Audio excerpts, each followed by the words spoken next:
Mais uma vez chegou a hora de pegar a sua Bíblia e se juntar a nós em mais uma lição do programa Encontro com a Palavra Santa Inspirada, Palavra de Deus. A nossa pesquisa da Bíblia nos trouxe ao último capítulo do livro de Gênesis. Quando concluímos a nossa última lição, estávamos fazendo aplicações da vida de José para as nossas próprias vidas. Encontramos essa história que é nos contada nos últimos 14 livros de Gênesis. Observe como José estava completamente convencido da soberania de Deus em todas as circunstâncias. No versículo 5 do capítulo 45 de Gênesis, José coloca dessa maneira: Mas agora não vos entristeçais, nem vos irriteis contra vós mesmos, por me haverdes vendido para cá, porque para a conservação da vida Deus me enviou adiante de vós. Pelo que Deus me enviou adiante de vós, a fim de conservar vossa sucessão na terra, e para guardar-vos em vida por um grande livramento. Assim não fosseis vós que me enviastes para cá, senão Deus, que me tem posto por pai de Faraó, e por senhor de toda a sua casa, e como governador em toda a terra do Egito.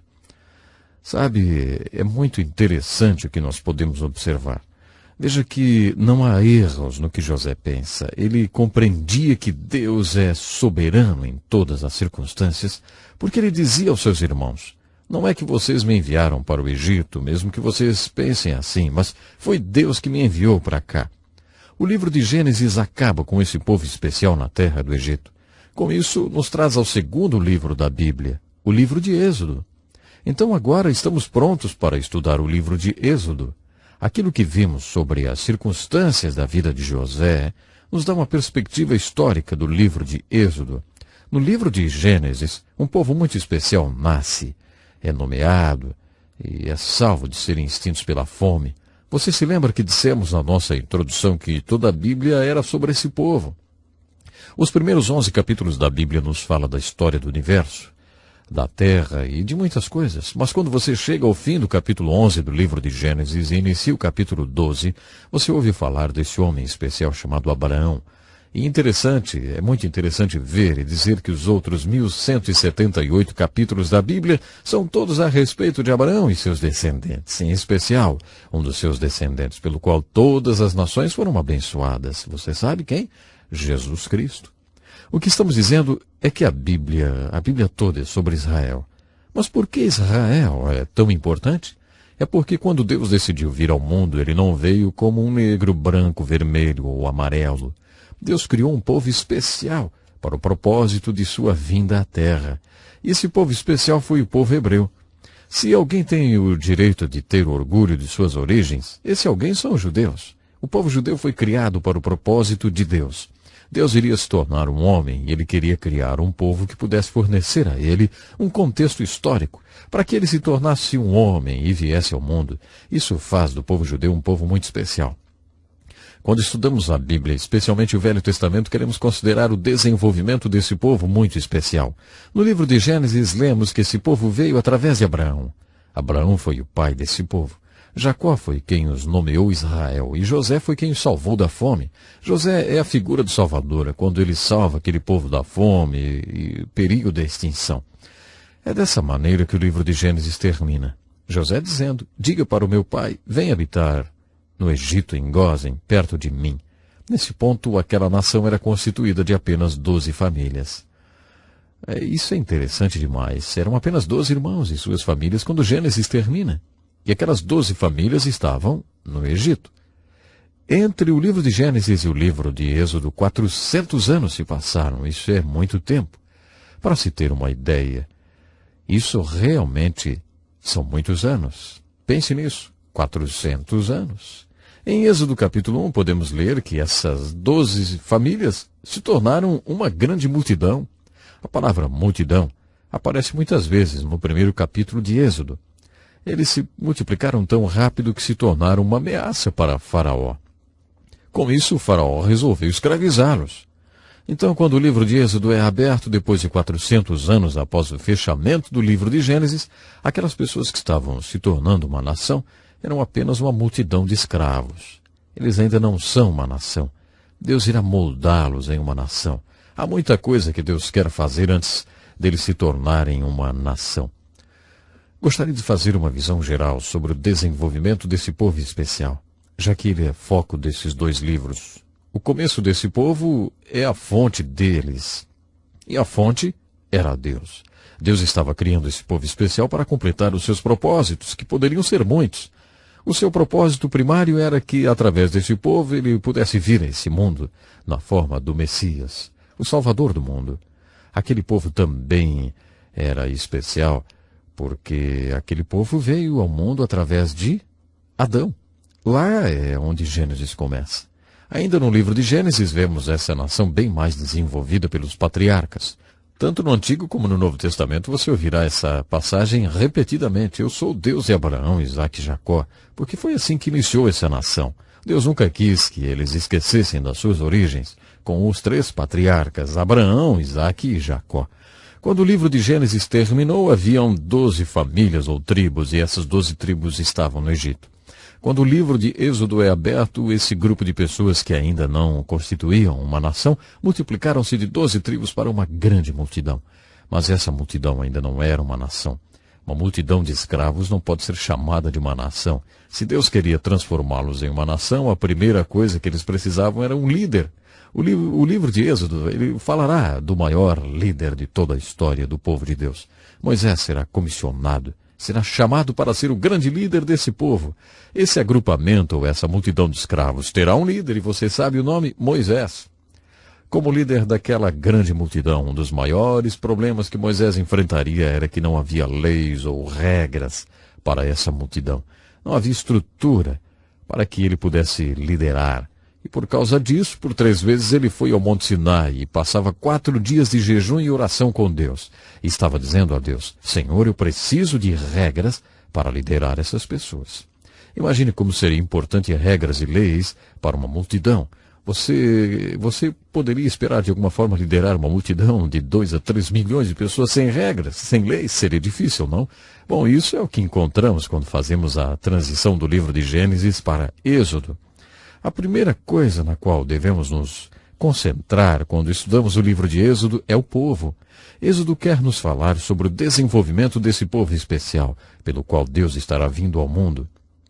No livro de Êxodo também temos um problema. O povo estava no lugar errado. Aquele povo especial estava no Egito, e ainda por cima eram escravos. Deus não queria que o seu povo fosse escravizado. Então o grande conflito do livro de Êxodo é como esse povo ficaria livre da escravidão, como se deslocariam para o lugar certo. A palavra Êxodo, o nome desse livro, significa a saída, ou apenas saída, a saída desse terrível problema, a escravidão. O livro de Êxodo, em além de história, é uma alegoria. Por toda a Escritura você verá o livro de Êxodo como história, a história da saída desses escravos aplicados a problemas que temos em nossas vidas. Por exemplo, no Novo Testamento, por muitos capítulos do Evangelho de João, temos registros das pregações de Jesus. Quando chegamos no versículo 30 do capítulo 8, João escreve: Quando ele falou essas palavras, muita gente acreditou nele. E Jesus virou para aquelas pessoas que acabaram de expressar fé nele e disse: Agora, se vocês continuarem na minha palavra, vocês conhecerão a verdade e serão meus discípulos. E quando vocês conhecerem a verdade vos libertará. Alguns deles responderam dizendo: Mas o que o Senhor quer dizer com liberdade? Nós não somos escravos. E Jesus disse: Ah, sim, vocês são escravos. Qualquer um que peca continuamente é o escravo. Quem peca continuamente não está fazendo porque quer fazer, mas está fazendo o que tem de fazer, e ele não é livre. Ele é escravo do pecado. Sabemos que Jesus estava dizendo que ele era a verdade, que eles iriam encontrar liberdade só quando tivessem realmente fé nele. Jesus disse: Quando eu vos libertar, então vocês verdadeiramente serão livres. A declaração de liberdade que podemos experimentar em nossas vidas da escravidão do pecado está representado nessa alegoria do livro de Êxodo. O problema histórico era a escravidão, e Êxodo nos mostra como Deus resolveu aquele problema sério. Qual era a saída do Egito? Qual era a saída da escravidão? Deus era a saída. Deus era a resposta para o problema. A aplicação espiritual é a seguinte: qual é a saída do seu e do meu pecado? No livro de Êxodo encontraremos o princípio da nossa libertação, o princípio da salvação pelo qual o povo de Deus foi liberto do Egito. Aqueles mesmos princípios de libertação vão mostrar a nós como nós podemos encontrar a libertação da tirania e escravidão do pecado e como podemos saber a verdade que pode nos livrar do pecado. Da próxima vez continuaremos o nosso estudo sobre o livro de Êxodo. Comece agora a lê-lo. Pergunte a você mesmo essas perguntinhas. O que isso quer dizer? O que isso tem a ver comigo? E como eu posso aplicar essas verdades na minha própria vida? Você já foi liberto da escravidão do pecado? Deus preparou um êxodo para você. Se você quiser mais informações, por favor, nos escreva. É realmente muito importante que você saiba que o programa Encontra com a Palavra existe, porque nós queremos abençoar a sua vida. Nós estamos cumprindo uma tarefa muito especial que o Senhor Deus colocou em nosso coração. E nós acreditamos que diariamente você pode ser altamente abençoado por Deus, acompanhando os nossos programas, pensando em cada mensagem, em cada lição que temos trazido aqui. Sabe, são muitos os testemunhos, são muitas as pessoas que têm marcado um verdadeiro encontro com Deus através do encontro com a palavra. Então, para nós é um motivo de alegria muito grande sabermos onde você está, como é que você nos ouve, enfim. Então, fique atento aí, nos próximos dias você estará sabendo do nosso endereço e escreva para nós.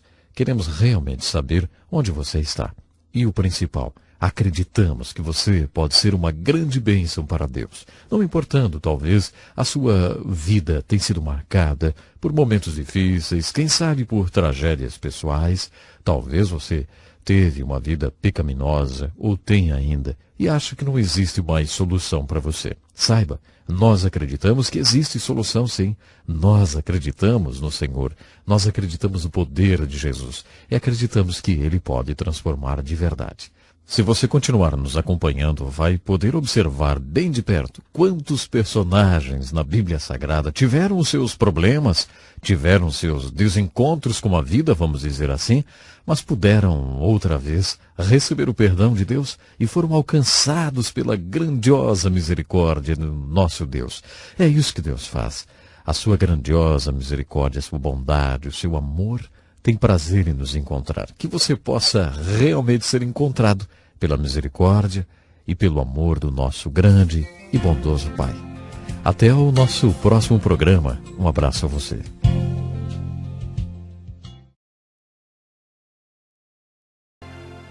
Bem-vindo para mais um programa Encontro com a Palavra, um estudo especial através de toda a Palavra de Deus.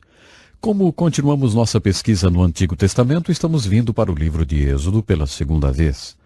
Tendo colocado o livro de Êxodo em perspectiva histórica, eu gostaria de vir para o que é talvez o coração da mensagem do livro de Êxodo. Vamos focalizar nossa atenção para várias coisas. Por exemplo, focalizamos o povo de Deus, o único povo que tem tido desenvolvimento como uma nação sem igual, através da qual Deus virá para o mundo. Outra coisa a prender nossa atenção é o grande problema da escravidão. Estas pessoas estavam no Egito, e como tornaram-se uma ameaça ao reino de Faraó, ele as escravizou. E assim, a amarga escravidão e a crueldade extrema imposta pelo trabalho pesado é o problema a ser resolvido no livro de Êxodo. A palavra Êxodos significa saída. A mensagem do livro de Êxodo é exatamente esta: como sair desta escravidão? Esta escravidão é, primeiro de tudo, uma real escravidão. E a história da libertação deste povo é um dos maiores milagres da Bíblia. Isto é uma história real. Isto é história. Na verdade, este é um dos maiores milagres já acontecidos na face da terra. Em algum lugar, entre 2 a 3 milhões de pessoas foram libertadas da escravidão. Salvação envolve o amor de Deus vindo para a sua vida. Esta é a realização de Deus através de seu amor, dando seu único filho para libertá-lo. Quando você entende o amor de Deus e como ele é aplicado para a sua salvação, você não somente será salvo de seus pecados, tendo a sensação de estar livre das penalidades pelos seus pecados futuros ou presentes, mas você será liberto, solto do poder de seus pecados. A libertação do poder do pecado ou da escravidão dos pecados é a mensagem devocional no livro de Êxodo, e isto sem dúvida se aplica às nossas próprias vidas. A terceira coisa na qual vamos focalizar no livro de Êxodo é o que chamamos de o profeta. No livro de Êxodo você não somente tem a história de um povo e seus problemas, mas você tem o profeta Moisés. Este homem encabeça toda essa história de libertação desse povo. Eu acredito, sem nenhuma reserva, que Moisés é um dos grandes homens de Deus nas Escrituras. Você pode apreciar a grandiosidade desse homem Moisés, pensando sobre sua contribuição para o trabalho de Deus. Abraão gerou o povo de Deus e, como temos visto antes, Jacó nomeou-lhes e José salvou-lhes. Mas Moisés, pense no que Moisés fez pelo povo de Deus. O livro de Êxodo é o que registra essa história. Primeiro de tudo, Moisés deu a este escravizado povo o que escravos mais querem: liberdade. Muitos de nós não sabemos o que é ser um escravo ou ser pessoas sem liberdade. Existem muitas pessoas nas prisões e que não são livres. Quando pessoas estão presas, há algo que lhes consome, que lhes possui completamente. É o desejo de serem livres. Moisés deu àqueles escravos o que eles mais queriam: a sua liberdade. Então Moisés deu-lhes o que pessoas recém-emancipadas precisam mais do que qualquer outra coisa no mundo: governo e lei. E foi exatamente Moisés quem deu-lhes lei e governo. E no reino espiritual, Moisés deu ao povo de Deus duas coisas de valor inestimável. Ele deu a eles a palavra de Deus e como adorar a Deus. Pense um minuto sobre isso. Os primeiros 5 livros da Bíblia são chamados de os livros da lei. Moisés recebeu os 5 primeiros livros da Bíblia no Monte Sinai. Ele esteve no Monte Sinai várias vezes. Em resposta à sua oração em jejum, Deus deu-lhe Gênesis, Êxodo, Levítico, Números e Deuteronômio. Há aproximadamente 500 leis nestes 5 livros da Bíblia. Existe também muita história. Há ainda nesses 5 livros o que é chamado de a Lei de Deus, a Lei de Moisés ou a Palavra de Deus. E é exatamente essa Palavra de Deus que nos mostra como deveríamos viver. O homem não viverá só de pão, mas de toda a Palavra de Deus. Esse é o propósito desta lei. Os primeiros 5 livros da Bíblia são a base, a estrutura da Bíblia, porque eles nos dão a pura Palavra de Deus. Esta é a palavra que o profeta pregou. Esta é a palavra na qual, nos livros históricos, eles certas vezes obedeciam e outras vezes desobedeciam. Elas são algumas vezes exemplo e outras vezes advertência para você e para mim. A palavra de Deus, a pura palavra de Deus, está nos 5 primeiros livros da Bíblia. E estes livros vieram através de Moisés. Se considerarmos a contribuição de Moisés e o que ele fez pelo povo de Deus, poderíamos dizer que Moisés deu ao povo de Deus a palavra de Deus.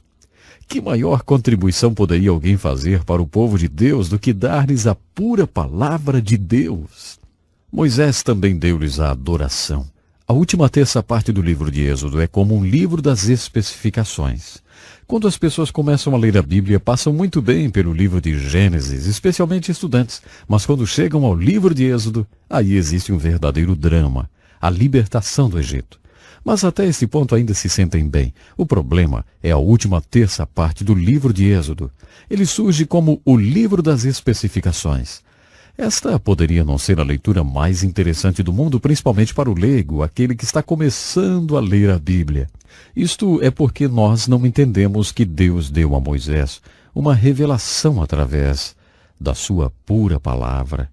Deus quis mostrar a Moisés como pessoas pecadoras podem se aproximar de um Deus santo, se aproximar para a salvação, para a direção e também para a comunicação. No livro de Êxodo, Deus mostra-nos como Ele nos salva da escravidão e da tirania do pecado.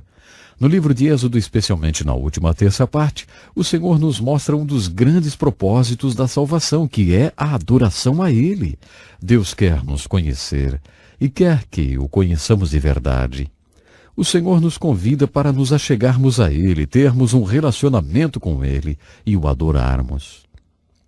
Nós precisamos ser instruídos em adoração. A verdade é que não sabemos como adorá-lo. Os apóstolos vieram para Jesus e disseram: Senhor, ensina-nos a orar. Eles não sabiam como orar. Muitas pessoas não sabem como orar e nem como fazer para adorar a Deus. Nas formas de adoração que nós temos em nossas igrejas hoje, especialmente igrejas que chamamos litúrgicas, o ministro tem suas costas voltadas para o povo, com sua face para o altar, a maioria do tempo. Essas igrejas e sinagogas na fé judia têm suas raízes em termos de formas de adoração, como na pequena tenda de adoração que Deus instruiu Moisés a construir. Nós olharemos esta tenda de adoração com maiores detalhes quando chegarmos ao livro de Levíticos. Se você visse esta pequena tenda de adoração, a acharia parecida com uma tenda de circo. Isso provavelmente não impressionaria muito você, já que essa tenda também era muito colorida. Tudo nessa pequena tenda de adoração tinha um grande significado, e isto é um grande quadro retratando o Senhor Jesus. Nós veremos isto quando chegarmos e olharmos bem de perto esta tenda de adoração. O fato é que tudo isso nos mostra a tremenda contribuição que Moisés deu para o povo de Deus. Ele deu-nos a palavra de Deus, ele mostrou-nos como viver, e ele deu-nos a adoração. Aliás, Moisés mostrou-nos como adorar de verdade. Desta forma, grande foi a contribuição de Moisés. E você mesmo ser liberto do poder do pecado é, sem dúvida, a maior experiência de sua vida. A segunda maior experiência na vida é se tornar um libertador para outros. Se tornar o agente ou o instrumento através do qual outras pessoas serão libertas. O livro de Êxodo ilustra essa libertação ou salvação. Moisés ilustra o que é envolvido para ser o libertador. Eu olho para a vida de Moisés desse modo. O grande evangelista Moody disse: Moisés viveu 120 anos e ele viveu esses 120 anos em 3 períodos de 40 anos cada. Em cada um desses 40 anos de sua vida, Deus ensinou Moisés uma lição. Cada lição levou-lhe 40 anos para aprender.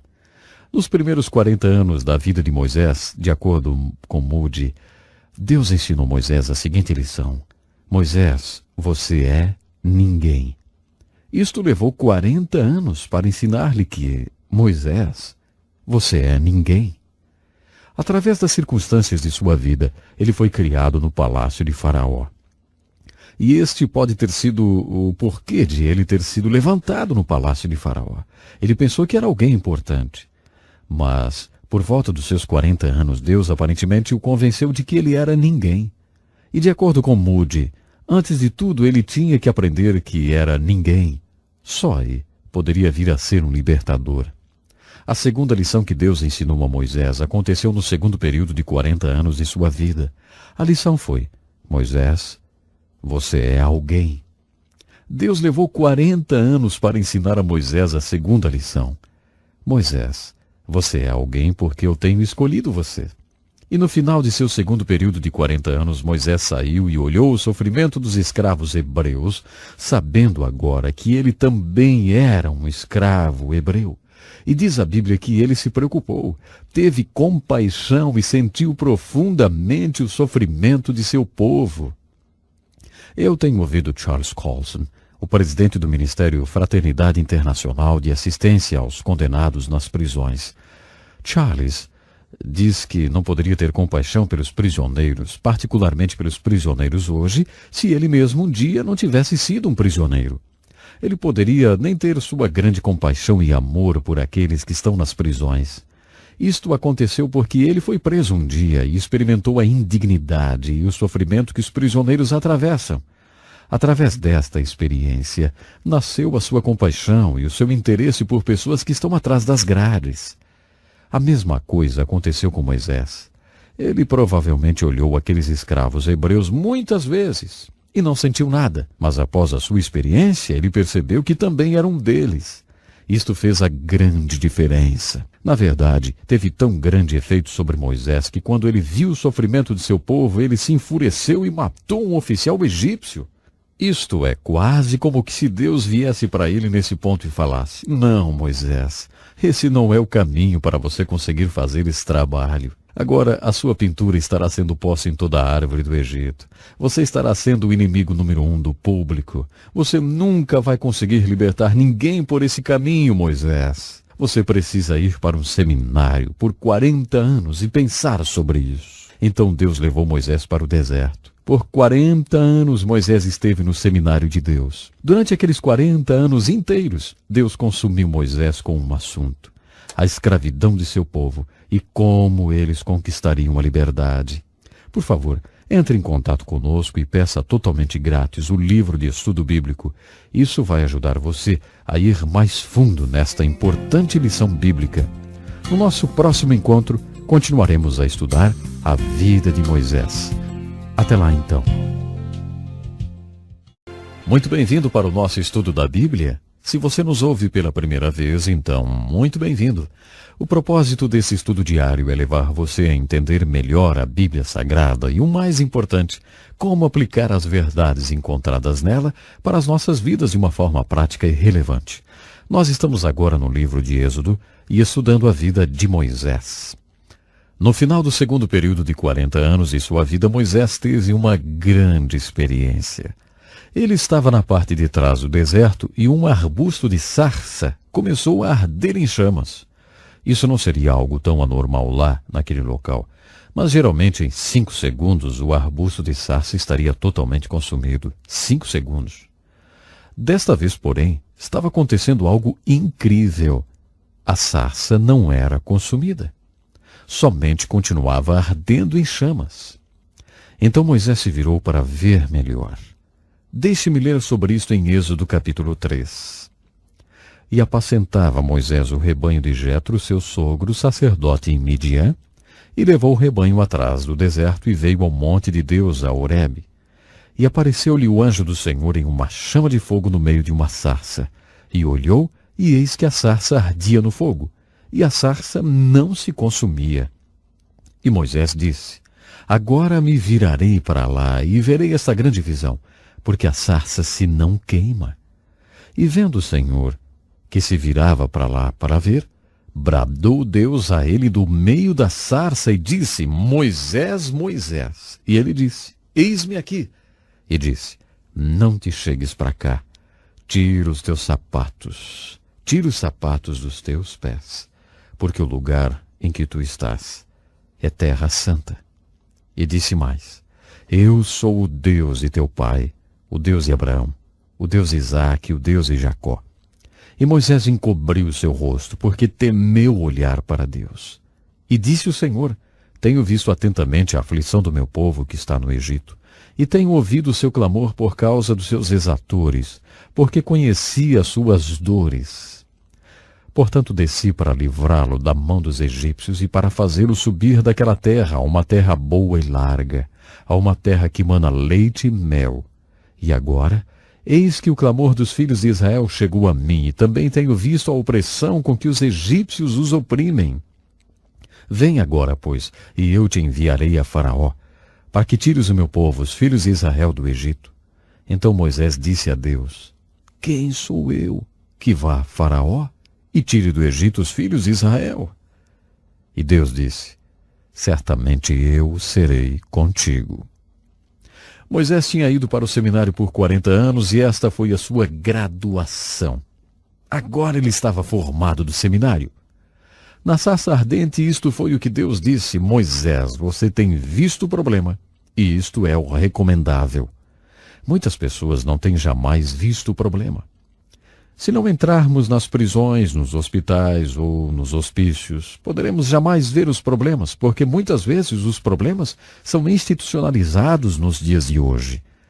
Eles estão fora de nossa visão, fora de nossa mente. Assim, muitas pessoas nunca veem o problema. E Deus disse para Moisés: Moisés, você tem visto o problema e isto é recomendável. E Moisés: Você sente alguma coisa, você sente compaixão, e isto é uma grande coisa. Você quer fazer alguma coisa, e isto é bom.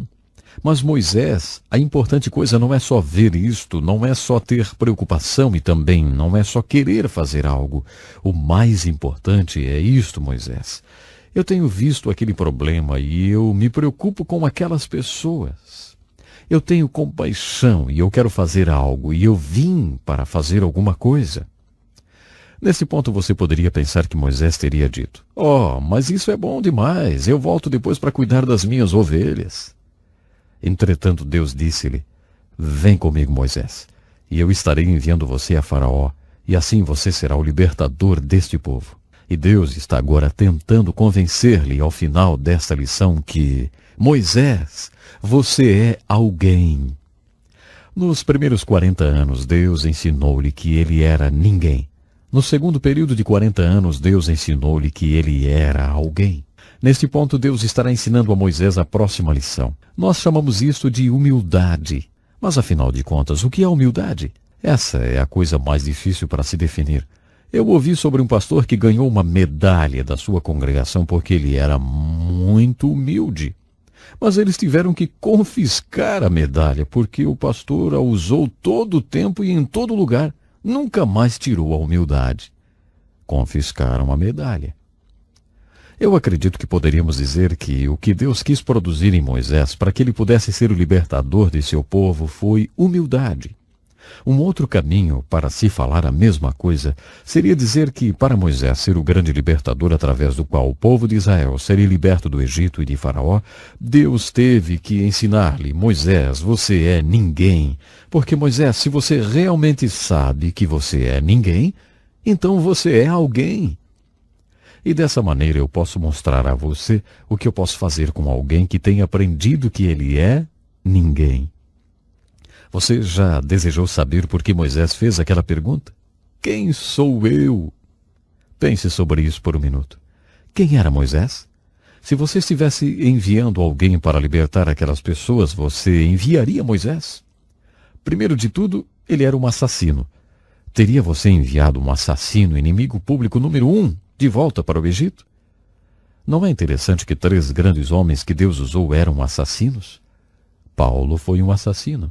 Davi foi um assassino e Moisés foi um assassino. E ainda assim, Deus usou aqueles homens. Teria você escolhido um assassino? Estava óbvio agora que Moisés era um hebreu. Você leu no livro de Gênesis que os egípcios não tinham nada com os hebreus. Preconceito é um problema tão antigo quanto a humanidade. Os egípcios nem comiam com os hebreus. Teria você enviado um hebreu? E o livro de Gênesis nos diz que uma coisa que era uma abominação para um egípcio mais do que hebreus era um pastor de ovelhas. Eles odiavam pastores. Eles tinham algo contra os pastores porque eles só tinham um gado e, além de tudo, adoravam as vacas. Então eles odiavam as ovelhas e os pastores de ovelhas. Foi aí que Deus disse a Moisés: "O que é isso em tuas mãos?" E Moisés respondeu: "Uma vara de pastor." E Deus falou: "Então ande com a vara em volta de Faraó. Faça com que ele a veja e ficará enfurecido. Deixe ele saber que você é um pastor de ovelhas." Assim vimos que ele era um hebreu, era um assassino, era um pastor de ovelhas e um ingrato filho adotado que gastou 40 anos no palácio de Faraó e mostrou sua gratidão, vamos dizer, matando um oficial egípcio. Ele era realmente qualificado para ser o libertador escolhido por Deus? Parece que qualquer pessoa responderia: não, definitivamente ele não é qualificado. Escolhendo os homens certos para importantes trabalhos é que fazem um presidente ser um sucesso ou um fracasso total. Muitos presidentes têm tido sucesso e muitos têm sido um verdadeiro fracasso, porque não têm tido a habilidade para escolher o homem certo. Quando um presidente tenta selecionar homens para fazerem um trabalho para ele, tenta conseguir os mais qualificados. Na Bíblia você vê Deus chamando pessoas como Moisés para fazer importantes coisas, como libertar o seu povo da escravidão do Egito. Somente e quase sempre parece que Deus tenta escolher o homem que é menos qualificado.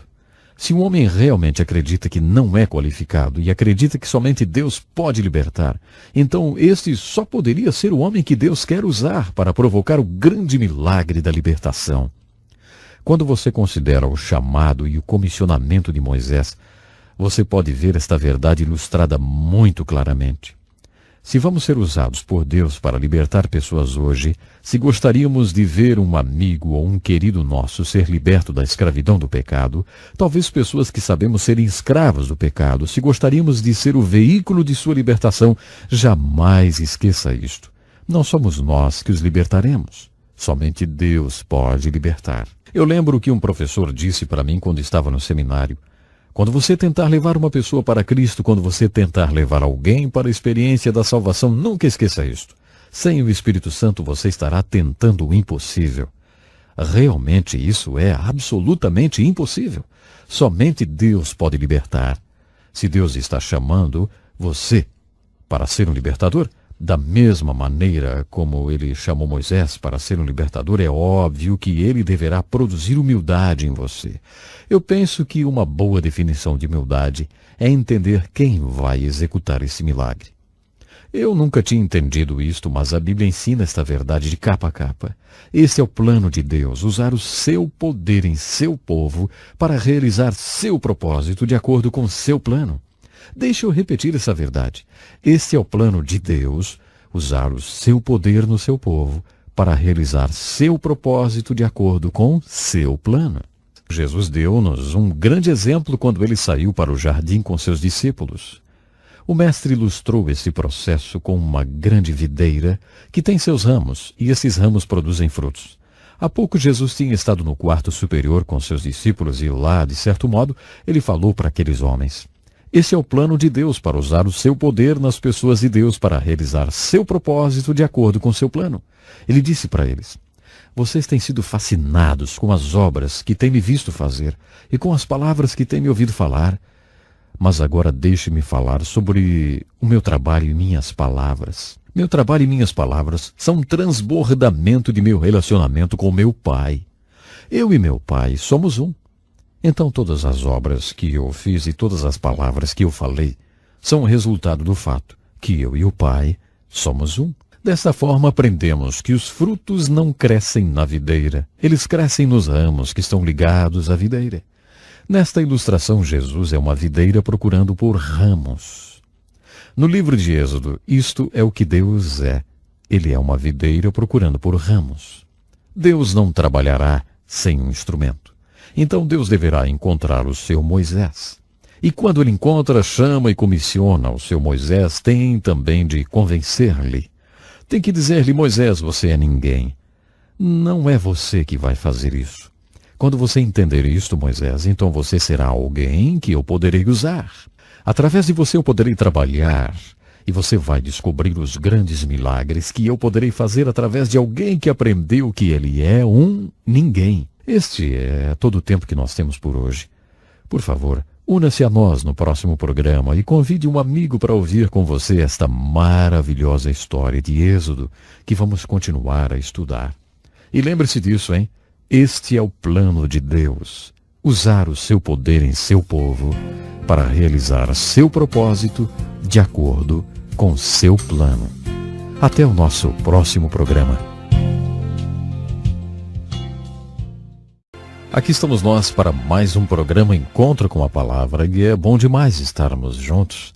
Continuando o nosso estudo no livro de Êxodo, gostaria de abordar agora o povo, o problema e o profeta.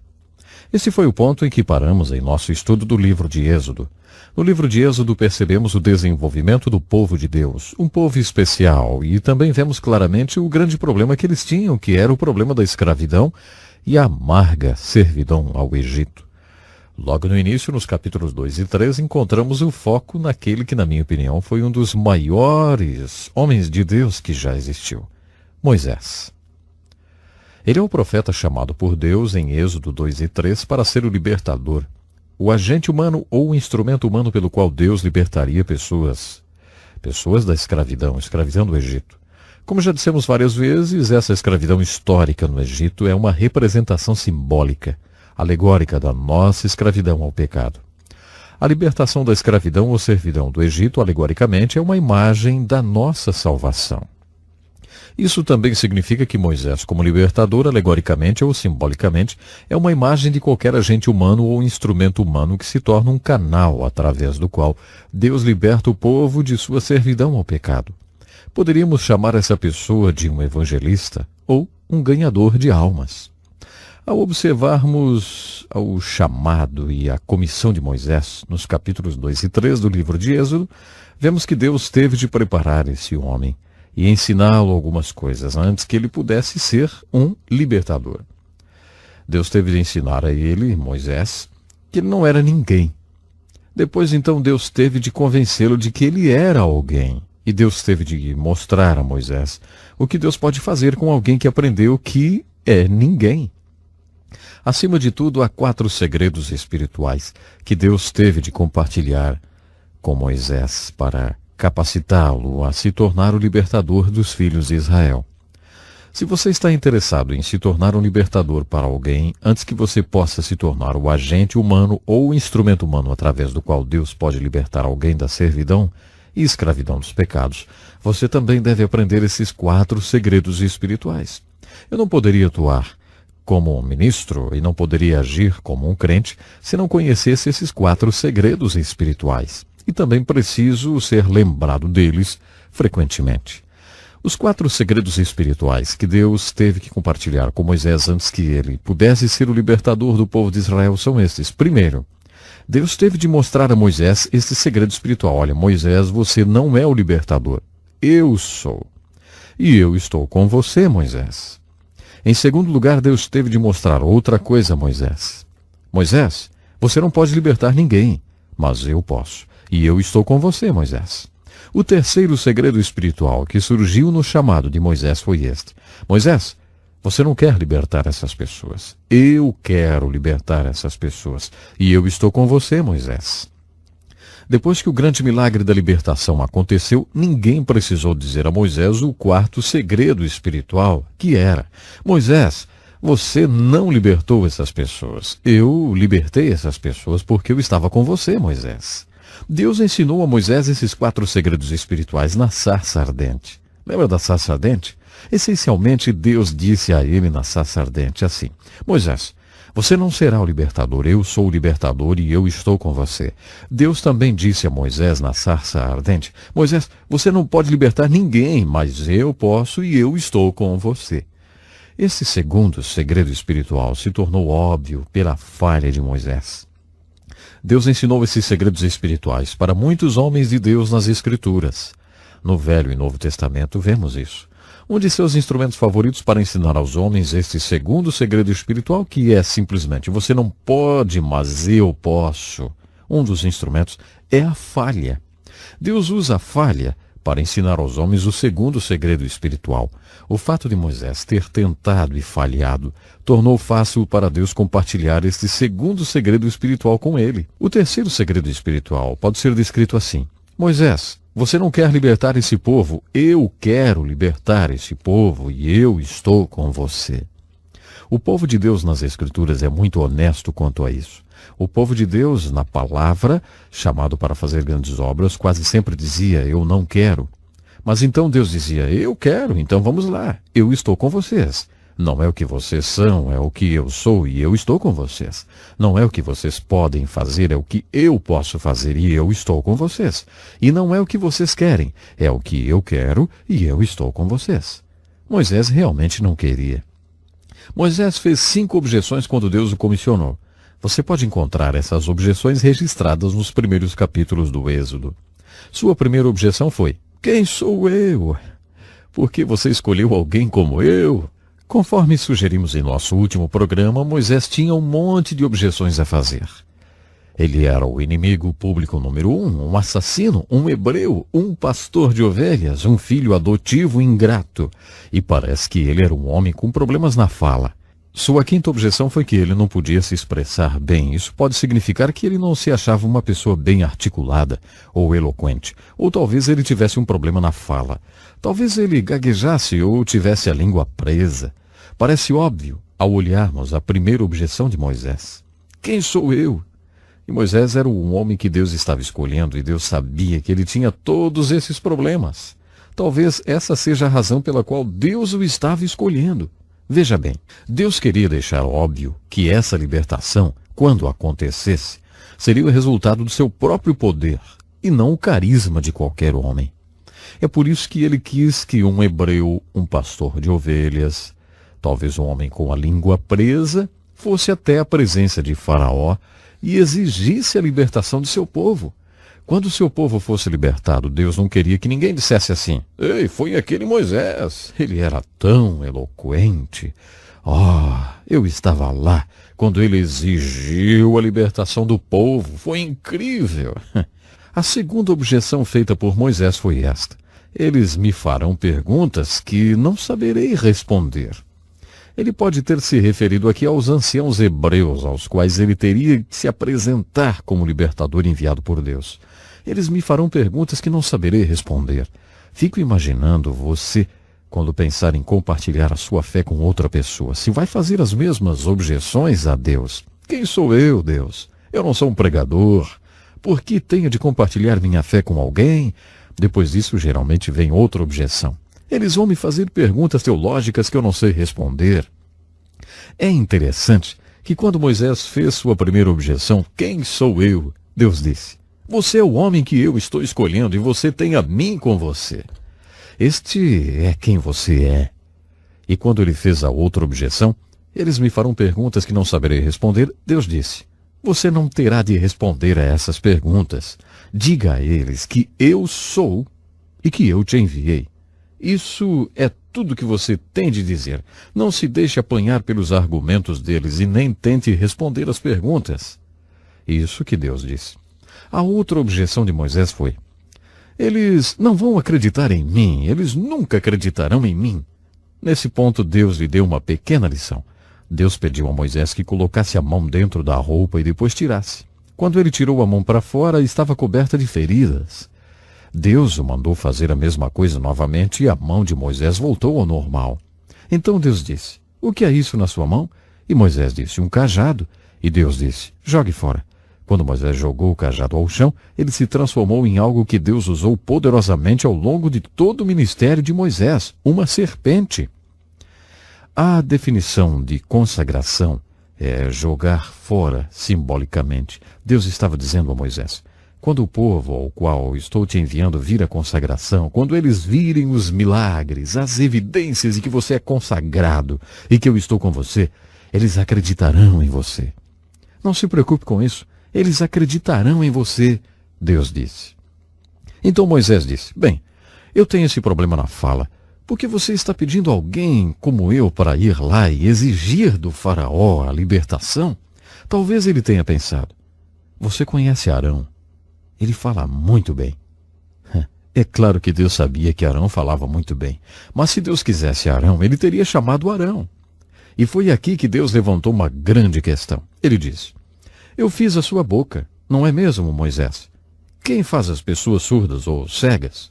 Não sou eu, o Senhor? Isso é difícil para algumas pessoas aceitarem. Acho que o que Deus estava dizendo novamente era a mesma lição que vimos na vida de José. A dinâmica de sua vida é traçada por Deus. Você pode nunca saber o porquê, mas Deus nos faz do jeito que Ele nos faz. E Deus estava dizendo a Moisés, se eu quisesse um homem eloquente, eu teria feito você eloquente, Moisés. A última objeção de Moisés despertou a ira de Deus contra ele. Moisés disse, envie outra pessoa. Eu imagino quando Deus o comissionar para ser um libertador. Se você não vai fazer essas mesmas objeções e terminar dizendo, Deus, envie outra pessoa e não eu não serei o teu instrumento, eu não vou ser uma ferramenta através da qual você trabalhará. Muitas pessoas nas Escrituras foram honestas o bastante para dizer a Deus, Deus, eu não quero. Era isso que Moisés estava dizendo. De certa forma, isso é saudável. Porque aquele que quer é geralmente um pouco suspeito. Depois que a vitória vier, quando a libertação chegar, o quarto segredo espiritual que Deus quer que todo o povo de Deus lembre é este. Você não libertou esse povo. Eu fiz isso porque eu estava com você. Sabe, eu creio que a mensagem na história do jumento em Números 11 e até mesmo a da história de Mateus 21 é algo assim. Existe um mito hoje sobre a obra de Deus e como Deus faz sua obra através das pessoas. O mito é este. Deus faz super coisas através de super santos porque eles são super santos. Isso é um mito, é um engano. O que as Escrituras nos dizem e o que a história da igreja nos diz é isso. Deus faz muitas coisas extraordinárias através de pessoas comuns, porque eles estão disponíveis.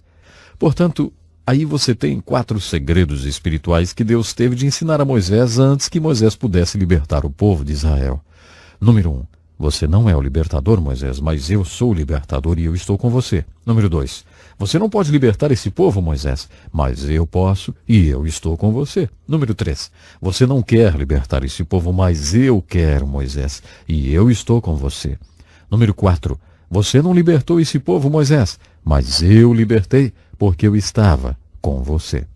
Sabe, eu sinceramente oro para que esses segredos espirituais possam ter para você pelo menos o significado que tiveram para mim em minha vida e ministério. Em nosso próximo estudo, vou lhe contar como esses 4 segredos espirituais funcionam em minha vida pessoal. Eu também vou demonstrar como esses 4 segredos espirituais foram aplicados por Moisés no Velho Testamento e por Pedro no Novo Testamento. Então, até o nosso próximo programa.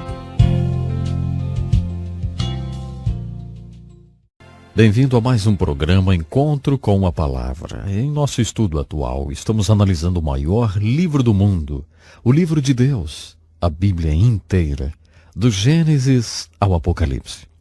Nossa análise nos levou até os primeiros capítulos do livro de Êxodo. Em muitas maneiras, a mais importante mensagem que recebemos do livro do Êxodo está ligada ao caráter de Moisés, o maior homem de Deus que já existiu até hoje. Em nosso último estudo, quando concluímos nossa lição, eu estava abordando os 4 segredos espirituais que encontrei na descrição bíblica da vida de Moisés e muitos outros personagens bíblicos, como Pedro, por exemplo, no Novo Testamento. Eu jamais poderia ser um cristão ou um ministro se não acreditasse nesses 4 segredos espirituais. Alguns de nós vêm para a fé com as asas quebradas. Jesus disse: "Vinde a mim todos vós que estáis cansados e sobrecarregados, porque eu vos aliviarei." Muitos de nós, quando viemos para Cristo ou para a fé, estamos sobrecarregados, temos muitos problemas. Quando eu vim para a fé, tinha 19 anos e muitos problemas. Por causa desses problemas, eu tinha um complexo de inferioridade. Algum tempo depois, eu me formei em psicologia e descobri que não havia nada de complexo sobre mim. Eu era simplesmente inferior. Mas eu pensei durante muito tempo que era complexo, porque eu tinha todas essas asas quebradas. Eu era muito tímido. Eu era tão tímido que, quando estava prestes a trabalhar para uma igreja, uma senhora da igreja perguntou ao pastor se eu era retardado. É verdade. Eu lembro que uma das primeiras tarefas que tive ao entrar para aquela igreja foi visitar um casal. A mulher havia acabado de se converter. O marido, um oficial naval, não havia se convertido. Eu e minha mulher fomos jantar com aquele casal. Eu deveria levar aquele homem a Cristo. O marido e eu estávamos na sala de estar. Nossas esposas estavam na cozinha. Eu estava com uma terrível dor de cabeça. Eu fiquei branco como uma folha de papel e comecei a suar. Sabe, eu estava até ficando com náuseas. Enquanto ainda estávamos começando a conversa, aquele homem olhou para mim e disse: "Escuta, você está se sentindo bem?" Eu disse: "Eu acho que vou desmaiar." Ele disse: "Bem, então é melhor você deitar aí no sofá." Ele me colocou no sofá e me deu uma compressa de gelo. E eu fui lá, porque queria levar aquele homem a Cristo. Então eu fiquei tão mal que tive que sair sem jantar. Mais tarde, aquele homem pensou e decidiu que se o que eu tinha para dizer era tão importante, que me fez ir até lá doente, deveria ser algo que valesse a pena ouvir. Então ele procurou alguém que ele conhecia e que era um crente e perguntou como fazia para se tornar um crente. E ele se converteu. Assim eu era quando comecei o meu ministério. Por isso eu não podia funcionar como um ministro, um cristão ou um ser humano antes de aprender esses 4 segredos espirituais. Ah, como eu era tímido. Bom, Deus nos chama como ministros e como crentes para ser crentes. Deus quer que sejamos um instrumento humano através do qual outras pessoas são libertas. Eu tive de aprender essas 4 coisas, senão não poderia funcionar como um ministro. As 2 primeiras são: eu não sou, mas Ele é, e Ele está comigo. Eu não posso, mas Ele, o Senhor, pode, e Ele está comigo. Eu fui honesto com Deus. Eu acordava às vezes de manhã e dizia: "Deus, eu não quero." Então Deus dizia: "Isso é irrelevante. Eu quero e eu estou com você, então vamos lá." Eu mal podia acreditar, mas quando descobri que Deus estava me usando e os elogios começaram a chegar, eu tive de explicar esses 4 segredos espirituais. Eu tive de dizer: eu não fiz isso. Foi Deus quem fez isso porque Ele estava comigo. Um dia, durante uma reunião de café da manhã, onde havia centenas de homens estudando as Escrituras, eu fui aplaudido de pé. Um dos homens disse que a coisa que o deixava mais agradecido naquele ano era o professor, eu, porque ele havia aceitado Jesus através do professor daquela turma, e o professor era eu. Eu tinha acabado de ouvir o Dr. Gutsky falar no rádio, Então, quando eu respondi aos aplausos, eu disse àqueles homens, depois de citar a história do Dr. Gutsky sobre o jumentinho, se Deus falou a vocês através dessa reunião ou se ele entrou na sua vida através dessa reunião, agradeçam ao Senhor. Por favor, não agradeçam ao jumentinho. Foi um bochicho geral. Muita gente ali começou a dizer que eu pensava que era um jumento. Alguns ministros me levaram para almoçar e me perguntaram quando começamos a comer, escuta, você realmente se considera um jumento? E eu me lembro de ter dito a eles, ainda bem que vocês estão sentados, porque não somente acho que eu sou um jumento, mas também acho que vocês são jumentos. Essa é a mensagem que vocês vão ver sempre e sempre nos estudos de personagens bíblicos que Deus usava. Deus não nos usa hoje por aquilo que somos. Ele nos usa apesar daquilo que somos. Jamais devemos perder de vista o fato de que é Deus quem faz a sua obra de libertação através de nós. Há uma ilustração no Novo Testamento que faz um paralelo com essa experiência de Moisés. No 5º capítulo do Evangelho de Lucas, vemos um exemplo do Senhor ensinando a Pedro esses mesmos 4 segredos espirituais. Não foi a primeira vez que Pedro e o Senhor se encontraram. Eles já haviam sido apresentados e o Senhor já tinha feito o desafio a Pedro. Siga-me, e eu te farei pescadores de homens. Nesse momento, Pedro ainda não tinha aceitado o desafio. Nessa manhã em particular, o Senhor havia sido levado de volta às águas do mar da Galileia pela grande multidão de pessoas que estavam ali para ouvi-lo pregar. Pedro havia tentado durante toda a noite, mas não tinha pescado nada. O Senhor pediu permissão para usar o barco de Pedro como púlpito. Pedro concordou. O Senhor entrou no barco e ensinou o povo de dentro do barco de Pedro. Quando ele terminou de falar, se voltou para este homem, Pedro. Obviamente, nessa ocasião, o Senhor tinha seus olhos em Pedro. Não sabemos nada sobre aquela multidão de pessoas, o que ele os ensinou ou o resultado que isso teve, porque isso não é o que é o importante. Quando ensinou naquela manhã, o Senhor sabia que esse homem iria ser o homem através do qual o Espírito Santo iria vir ao mundo no dia de Pentecostes. Jesus sabia que um dia esse homem chamado Pedro iria andar pelas ruas de Jerusalém e as pessoas se aglomerariam, ficando até mesmo de joelhos para que ao menos a sombra desse homem passasse sobre eles, porque se isso acontecesse, eles ficariam curados. Jesus sabia tudo isso enquanto observava aquele homem lavando as suas redes. Agora, o desafio era como o Senhor iria pegar esse homem, que nem conseguia pegar peixes, porque ele havia tentado a noite toda, mas não tinha conseguido pescar nada. Ele era um fracasso, assim como Moisés. Então, Jesus estava observando como poderia transformar aquele homem em um vaso de bênçãos para outros homens. As últimas 2 palavras do 10º versículo do capítulo 5 de Lucas são minha versão favorita daquilo que chamamos grande comissão. Jesus disse a Pedro, pesque homens, Pedro, siga-me e eu te mostrarei como pescar homens.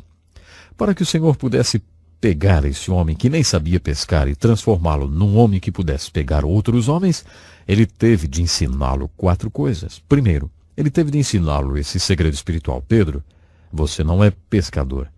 Eu sou pescador. E eu estou no seu barco. Eu estou no seu navio.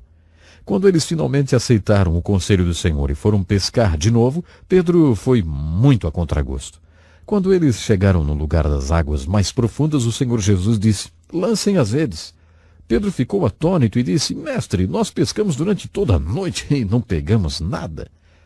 Eu sempre imaginei que deve ter havido uma pausa de 30 segundos enquanto o Senhor o olhou, até que Pedro disse, mas apesar disso, pela tua palavra, eu vou lançar a rede.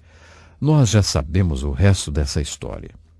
A rede voltou cheia de peixes e o barco quase afundou. Seus companheiros vieram ajudá-los e o barco quase afundou. O Senhor estava tentando ensinar Pedro. Ei, Pedro, se você vai pescar homens, você precisa entender uma coisa. Eu sou o pescador. Você não é o pescador. Você não consegue pescar homens, Pedro. Você não consegue nem mesmo pescar peixes. Você não consegue pescar homens, mas eu posso. E eu estou no seu barco, Pedro. Você não quer pescar homens. Pedro não queria ir pescar, assim como Moisés não queria libertar aquele povo. Jesus disse, eu quero. No livro de Atos encontramos novamente o quarto segredo espiritual aplicado à vida de Pedro. Pedro se tornou um grande pescador de homens e um grande líder da igreja do Novo Testamento. Ele pregou o sermão no dia de Pentecostes e 3.000 pessoas foram salvas. Ele foi um grande pescador de homens. E como ele aprendeu a ser um pescador de homens? Encontramos a resposta para essa pergunta em Lucas capítulo 5, quando Jesus ensinou a Pedro esses 4 segredos espirituais. Pedro, você não é o pescador, eu sou o pescador. Você não consegue pescar peixe ou homens, mas eu consigo. Você nem mesmo quer, Pedro, mas eu quero. Quando isso aconteceu, ninguém teve de dizer a Pedro, Pedro, você não fez isso. Jesus fez isso porque ele estava no seu barco, Pedro. Eu acredito que esses 4 segredos espirituais são de vital importância para quem quer ser usado por Deus para a sua obra. O chamado e o comissionamento de Moisés ilustram esse fato, assim como o chamado e o comissionamento de Pedro. É plano de Deus usar o poder de Deus no povo de Deus para cumprir os propósitos de Deus segundo os planos de Deus. Para que isso aconteça, o povo de Deus deve aprender esses 4 segredos espirituais. Uma vez eu ouvi uma história sobre um piloto que guiava grandes navios a seus ancoradouros. Ele era um dos melhores pilotos. Ele tinha um cofre em sua sala, em casa, e antes de ir trabalhar, toda manhã, ele tirava uma caixa preta de dentro daquele cofre. Ele tirava de dentro da caixinha preta um pequeno pedaço de papel branco e olhava para aquele papel com muita atenção. Todos os dias. Depois disso, ele ia trabalhar. Ele fez isso dia após dia, ano após ano. Ele nunca disse à esposa o que estava escrito naquele pedacinho de papel. Depois que ele morreu, sua esposa abriu a caixa preta e tirou o pequeno pedaço de papel branco. Estava escrito: bombordo é esquerda, estibordo é direita. Sabe, eu não tenho um cofre em minha sala, mas se tivesse, e se tivesse uma caixa preta dentro do cofre, e dentro dela tivesse um pequeno pedaço de papel branco, essas seriam as palavras que estariam escritas no papel, pois são princípio que devo lembrar cada dia. Estaria escrito assim: eu não sou, mas Ele é. Eu não posso, mas o Senhor pode. Eu não quero, mas Ele quer. Eu não fiz, mas Ele, o Senhor, fez. Pense nisso e até o nosso próximo encontro. Eu quero dar bem-vindo a você para mais um encontro com a Palavra. Nesse programa estamos estudando profundamente a Bíblia Sagrada e estamos somente começando. Agora estamos estudando o segundo livro. Como continuamos a estudar o livro de Êxodo, gostaria de lembrá-lo que a palavra Êxodos ou Êxodos significa saída ou partida. Isto está dizendo para nós qual é o tema do livro de Êxodo. O livro de Êxodo mostra para nós o caminho para fora da escravidão, uma literal escravidão que os filhos de Israel estavam experimentando no Egito. Então, como aplicação, o livro de Êxodo nos mostra o caminho para fora da escravidão dos pecados que experimentamos hoje. Na primeira sessão do livro de Êxodo que estudamos, o fizemos em uma perspectiva histórica.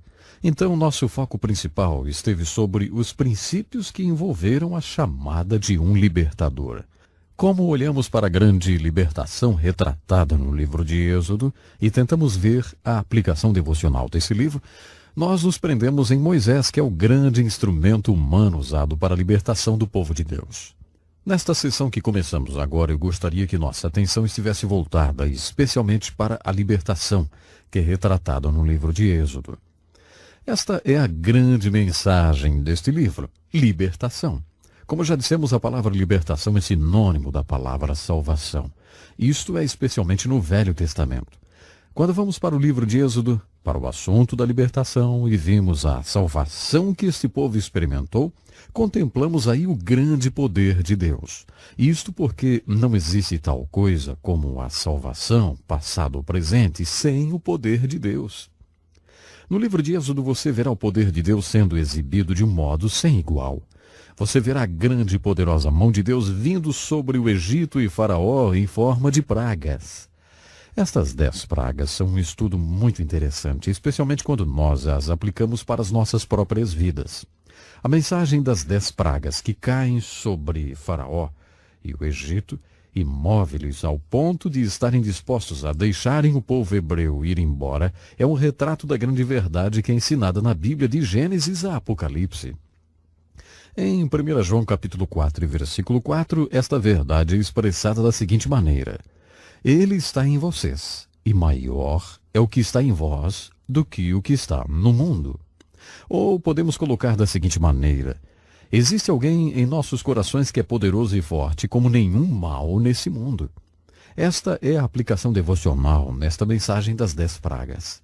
Como você vê, a primeira resposta de Faraó sobre o pedido de Moisés e os anciãos de Israel para deixarem o povo ir foi ridicularizada. Depois de tudo isto, na verdade, parecia ser um absurdo. Um pequeno grupo de hebreus irem à presença de um faraó egípcio e eles saírem em liberdade total. Agora, a razão que eles dão para essa absurda demanda é mencionada várias vezes em seus registros. Aqueles anciãos, junto com Moisés e Arão, dizem para o faraó egípcio: olha, o Deus dos hebreus tem se encontrado com nós. Então deixe o povo ir, porque o que Deus nos disse dirá também a você. Eu acho que isso é realmente muito desafiador. Quando juntos adoramos ao Deus vivo e verdadeiro, eu realmente gostaria de saber se temos esta perspectiva, irmos para fora de um serviço de adoração e dizermos para as pessoas desse mundo: olha, nós temos somente nos reunido com o Deus vivo e verdadeiro, e isto é o que Deus tem para dizer para vocês. Eu penso que esta é uma excitante perspectiva. Esta foi a perspectiva com a qual Moisés e os anciãos se aproximaram de Faraó. E é claro, da primeira vez Faraó recusou. Isto é dito várias vezes nas Escrituras. Por exemplo, em Êxodo 7 e 13, também capítulo 4, versículo 21. Deus deliberadamente endureceu o coração de Faraó e desta forma teria uma oportunidade para demonstrar o seu grande poder através das pragas que viriam sobre Faraó. Este é um conceito muito interessante. Na verdade, um problema teológico para alguns e filosófico para outros. Um problema do mal. E de onde veio o mal, hein? Qual o contexto dentro das funções que existem nesse mundo? Se Deus é um bom Deus, por que ele permitiu o mal aqui? Se Deus é um poderoso Deus, por que é que ele permite o mal? Penso que você vê nesse conflito entre Moisés, os anciãos de Israel e Faraó uma grande luta sendo travada. E esse grande conflito entre o bem e o mal é também retratado em outro lugar na Bíblia. O livro de Jó mostra-nos este mesmo conflito da seguinte forma: Deus permite o mal para estar nesse mundo. É como o joalheiro que exibe os belos diamantes contrastando com o veludo preto. Deus permite o mal nesse mundo porque esse mal dá a Deus oportunidade para demonstrar o seu grande poder, amor, graça e, claro, misericórdia. Se o mal não estivesse aqui, Deus poderia não ter a oportunidade de demonstrar todas essas coisas. Isto é o que vemos perfilado nas Escrituras. O mal serve ao propósito de Deus. Deus, que é Deus, permite que o mal existe. Deus é toda sabedoria. Deus sabe tudo sobre o mal. Com Deus está todo o poder. Deus poderia fazer alguma coisa para que não existisse mais o mal, se Ele quisesse. O fato é que não podemos ir para outro caminho, a não ser que o mal existe no mundo pelo desejo permissivo de Deus. Por alguma razão, Deus permite o mal. E, analisando por esse caminho, concluímos que o mal glorifica a Deus. Aqui está uma ilustração de como o mal glorifica a Deus. Deus disse para Moisés: quando você for falar com Faraó, ele não deixará vocês partirem. Eu estarei endurecendo o coração de Faraó. E como resultado disso, ele estará completamente do lado oposto. Esta oposição dará a mim a oportunidade de demonstrar que sou o poderoso Deus, o único Deus na face da terra, que sou um Deus verdadeiro e vivo. Esta verdade é demonstrada quando as 10 pragas vêm sobre Faraó e o Egito. As pragas demonstram o poder de Deus para libertar. Através dessas pragas, Deus se inclinou sobre Faraó como um elefante e o foi sufocando, até Faraó finalmente deixar os filhos de Israel irem para a liberdade. No livro de Êxodo você pode também ver a grande verdade que poderíamos chamar de os princípios da libertação do poder do pecado e do mal. Existe um tremendo diálogo que acontece entre Moisés e Faraó nesta parte do livro de Êxodo. Como a Moisés somente interessa a libertação do povo de Deus e Faraó se recusa a deixá-los ir, as pragas estão vindo e são muito persuasivas. Então, pouco a pouco, Faraó começa a render-se para o poder de Deus. Muitas pessoas acreditam que Moisés é o retrato do nosso libertador Jesus Cristo e Faraó é um retrato de Satanás, que é a personificação do mal. Se entendermos a dinâmica do que está existindo entre Moisés e Faraó, podemos entender a dinâmica do que existe entre Jesus Cristo e Satanás hoje. Jesus Cristo vive e trabalha através das pessoas, e isso faz o inimigo também estar vivo e trabalhar através das pessoas. Isto tudo que está no livro de Êxodo é um grande ensinamento para nós, quando entendemos a dinâmica do que envolve a nossa salvação, ou libertação do poder, tirania, e a escravidão dos pecados. Estas tentativas de Faraó para tentar fazer um acordo com Moisés mostram-nos as estratégias do mal hoje. O maior inimigo do melhor é o bem. Satanás não nos tenta para roubarmos um banco se Deus quer que sejamos um médico missionário, por exemplo. Ele nos tenta para sermos um médico aqui nesse país e ganharmos um bom dinheiro. Satanás oferecerá algumas coisas boas que não serão o melhor que Deus terá para nós. Ele tentará conseguir que façamos pequenos compromissos até que um dia percebamos que não estamos servindo e colocando Deus em primeiro lugar e, claro, nem cumprindo a sua vontade para a nossa vida. Moisés realmente nos mostra os princípios da libertação dessas tentativas de Faraó para conseguir fazer um acordo com ele. Em cada caso, Moisés absolutamente se recusa a fazer um acordo com Faraó. Eu gosto muito da maneira como Moisés coloca isso no capítulo 10, versos 24 até 26. Ele diz: nós iremos com nossos jovens e com nossos velhos, com nossos filhos e com nossas filhas, e com nosso gado e com nossas ovelhas.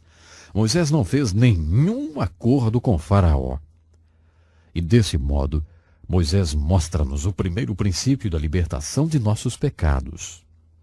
Qual é o primeiro princípio da libertação de nossos pecados? Em primeiro lugar, é conseguir não se envolver com o pecado. Esse é o primeiro grande princípio de libertação do problema da escravidão e tirania de nossos pecados. Temos que desejar ser libertos e ajudar a levar outros à libertação. Conheço um pastor que iniciou um ministério especial para alcançar homens de negócios. Através dos anos, uma vez por semana, num café da manhã com estudo bíblico, centenas de homens têm sido alcançados e libertados. Sim, libertos de todos os tipos de pecados. Muitos homens têm tido as suas vidas literalmente endireitadas. Muitos homens deixaram de ser infiéis à sua esposa. Um desses homens de negócios se aproximou um dia do pastor e perguntou: "O que eu farei?" E o pastor respondeu: "Você sabe muito bem o que deve fazer." Aquele homem tinha deixado sua esposa e estava vivendo com uma amante. Então o pastor foi direto na solução de seu caso, dizendo: "Deixe sua amante e vá hoje mesmo para casa, volte para sua esposa, para o seu lar, agora mesmo." Naquela mesma noite, o homem chegou para sua amante e disse que voltaria para sua esposa. A amante então sentou no seu colo, deu-lhe um grande beijo e falou: "Agora me diga que você vai de volta para sua esposa." Quando ele veio para o café na próxima semana, contou-me o acontecido. Aí, ali no restaurante, ele bateu com o punho na mesa e disse: "Eu nunca tinha olhado tão bem para aquela mulher, a minha amante, como fiz naquele momento. Eu não a deixei, eu não voltei para casa." Sabe, o fato é que ele estava envolvido, profundamente envolvido. Não é fácil conseguir se libertar desse envolvimento. É exatamente por isso que o primeiro princípio da libertação é não estar envolvido. Nunca faça acordo com o pecado. Coexistir com o pecado é coexistir com um câncer. Então não faça acordo com o pecado. Isto é o que Moisés nos mostra quando olhamos para os princípios da libertação aqui no livro de Êxodo. Com isso, concluímos o nosso estudo de hoje. No nosso próximo encontro, eu continuarei a focalizar e a aplicar esses princípios da libertação que descobrimos no hostil diálogo entre Moisés e Faraó. Você encontrará, como eu tenho tido minha própria experiência pessoal, que estes princípios da libertação não são somente aplicados hoje, mas eles trabalham hoje como trabalharam por Moisés e os filhos de Israel há milhares de anos passados. Pense nisso e até o nosso próximo encontro. Bem-vindo para o programa Encontro com a Palavra. A Bíblia tem muito para dizer a você hoje, embora tenha ela sido escrita centenas de anos atrás. O propósito deste curso é estudarmos a Bíblia e aprendermos o que realmente ela diz, o que significa e como a aplicamos em nossas vidas. Nós estamos agora olhando para o livro de Êxodo e estudando os princípios da libertação que encontramos com a libertação do povo de Israel do Egito. Durante o conflito da Coreia, 7.190 homens americanos foram aprisionados pelos comunistas chineses e doutrinados. Antes da intervenção da China na Guerra da Coreia, todos os americanos feitos prisioneiros da Coreia foram executados. Os homens que os chineses capturaram esperaram o mesmo destino. Mas ao invés disto, eles foram cumprimentados com um sorriso, com um aperto de mão e com cigarros. Foi dito a estes prisioneiros que não se sentissem como prisioneiros, mas como estudantes. Eles foram doutrinados com a ideologia comunista por um período de 2 anos. Um terço desses homens fizeram um trato com o inimigo e converteram-se ao comunismo. Um homem de nome Eugene Kincaid foi comissionado pelo Departamento do Exército para escrever sobre isso. O livro se chama Em Toda Guerra Menos Um. Como resultado do que aconteceu aos prisioneiros de guerra da Coreia, o presidente dos Estados Unidos da América naquela época, Dwight Eisenhower, reescreveu o Código de Conduta de todos os servidores públicos. Depois de reescrever esse Código de Conduta, o presidente disse para um dos seus assessores: "Ninguém precisou dizer-me quando era criança para não fazer nenhum trato com o diabo. Eu aprendi isso em casa e também na escola dominical", disse o presidente. Mas em nossos dias, parece que temos que realmente falar isso para as pessoas. Ei, não faça nenhum acordo com o diabo, hein?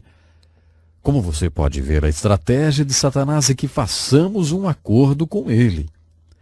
O primeiro princípio da libertação é: não entre em pecado. Mas se você já está no pecado, como muitas pessoas estão, qual é o caminho para sair dele? Como ser liberto da escravidão do pecado? Essa é a mensagem do livro de Êxodo. Para sair da escravidão e tirania do pecado, você precisa de um grande milagre. Isto é o que o livro de Êxodo nos ensina.